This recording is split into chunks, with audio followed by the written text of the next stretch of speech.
अस्सलाम वालेकुम दोस्तों। मैं उम्मीद करती हूँ आप लोग दुनिया के किसी भी खित्ते में इस चैनल को देख रहे हों, इंशाल्लाह खैरियत से होंगे। और चैनल पर आने वाले नए दोस्तों का बहुत शुक्रिया। दोस्तों, पाकिस्तान की जो सहाफ़ी अरशद शरीफ हैं, उन्हें चंद दिन कबल आप लोग जानते ही हैं केन्या में बहुत ही पुरअसरार हालात में कत्ल कर दिया गया है। मैं उन्हें ज़ाती तौर पर नहीं जानती थी। वो एक जो है चैनल ARY, उस पर प्रोग्राम किया करते थे। कभी कभार मैं उनका प्रोग्राम देखा करती थी, लेकिन उनके कत्ल के बाद जो कुछ उनके बारे में देखा, जो सुना और जो कुछ मैंने पढ़ा, और न सिर्फ ये कि उनके अपने कोलीग्स बल्कि आम लोगों को भी जिस तरह से उनके लिए अशबार देखा और फिर जैसे तदफीन के मनाजिर देखे, तो वो ये सब बताने के लिए काफ़ी है कि अरशद शरीफ तो पाकिस्तान के जूलियन असांज हैं। उनके पास ऐसा डेटा था जो किसी भी ऐवान इक़्तिदार में ज़लज़ला ला सकता था। वो हमेशा सच की तलाश में रहते थे और इतने निडर और बेबाक थे कि उसको सामने लाने के लिए वो अपनी जान की भी उन्हें परवाह नहीं थी। तो भला ऐसे सहाफ़ी को किस तरह से ज़िंदा रहने दिया जाए? इसीलिए तो ताकत के सामने डट जाने वाला सहाफ़ी अरशद शरीफ अपनी जान बचाने के लिए मुल्कों मुल्कों घूम रहा था, मगर उसे ये इल्म नहीं था कि मौत तो उसका पीछा कर रही है, क्योंकि ताकत के ऐवानों के लिए कुछ भी मुश्किल नहीं होता और किसी भी इंसान की मौत तो एक तरह से कोलेटरल डैमेज में आती है। सबसे पहले तो बड़ी ही हैरत अंगेज़ बात यह है कि अभी 3 दिन कबल जो पाकिस्तान की फ़ौज का इदारा है, महकमा ISPR, उनके DG ने एक प्रेस कॉन्फ्रेंस की और उसमें ये फरमाया कि अरशद शरीफ को पाकिस्तान में बिल्कुल कोई ख़तरा नहीं था और उन्होंने मुल्क से जाते हुए हमें बताया भी नहीं कि वो मुल्क छोड़ रहे हैं। अब उनका ये बयान, यानी जनरल साहब का ये बयान, हकीकत से किस कदर दूर है और एक तरह से हकीकत को जो है उसे झुटलाने के मुतरादिफ है।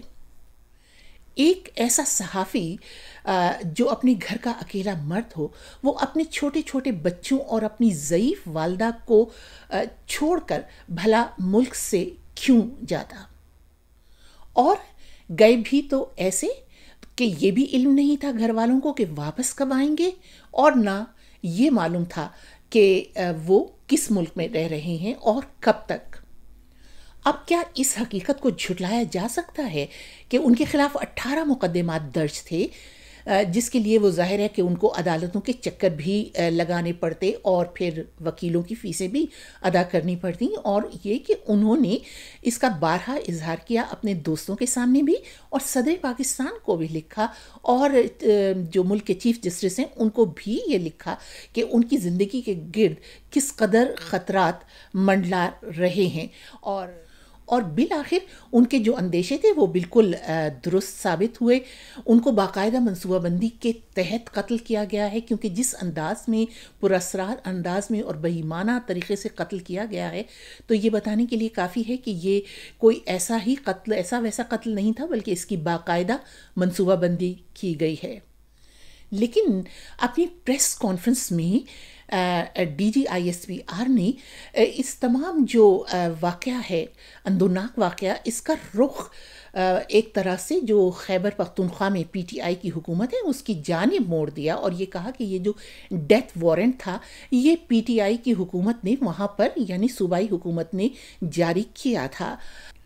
अरशद शरीफ के कत्ल की तफ्तीश और तहकीकात के लिए जो कमीशन कायम किया गया है, उनके तीनों अहलकार ज़ाहिर है कि हुकूमत के मुलाजिम हैं, और मुल्क के वज़ीर दाखिला अपनी प्रेस कॉन्फ्रेंस में बैठ कर ये कहते हैं, वो पहली बात तो ये कि वो इमरान खान को अवाम का लीडर तस्लीम ही नहीं करते, बल्कि ये कहते हैं कि वो एक ऐसा फितना है जिसका सर कुचलना होगा। और वो अपनी एक प्रेस कॉन्फ्रेंस में ये भी कह चुके हैं एक मरतबा कि अगर वो इस्लामाबाद में दाखिल हुए तो हम उनको उल्टा लटका देंगे। तो अब ये सोचिए कि ऐसा वज़ीर दाखिला अपनी پریس کانفرنس میں بیٹھ کر یہ کہہ رہا ہے کہ جو یہ قتل ہوا ہے جس طرح سے، اس کے تمام سرے جو ہیں اور جو اس کے تمام تانے بانے ہیں وہ سابق وزیر اعظم عمران خان کی طرف جاتے ہیں، اور وہ اے آر وائی کے سی ای او جہاں پر یہ ارشد شریف ملازم تھے ان کی طرف جاتے ہیں۔ اس دوران ایک اور بہت ہی عجب سی پریس کانفرنس ہوئی۔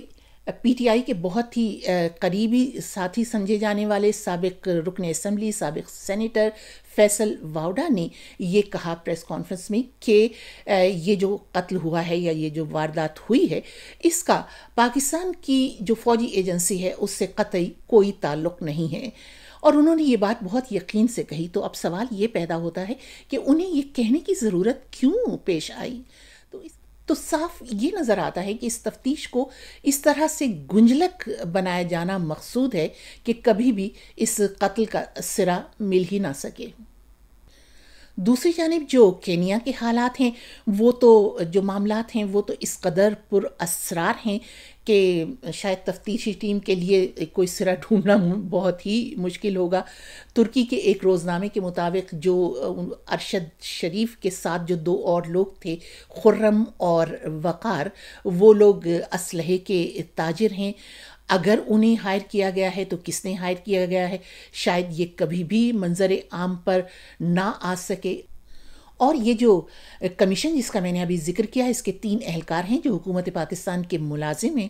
ان میں سے ایک اہلکار کی شہرت تو بہت اچھی ہے، لیکن باقی 2 کے بارے میں ایسا نہیں کہا جا سکتا، اور اس میں ظاہر ہے کہ کوئی بھی غیر جانبدار اہلکار یا فرد یا کوئی صحافی اس میں شامل نہیں ہے۔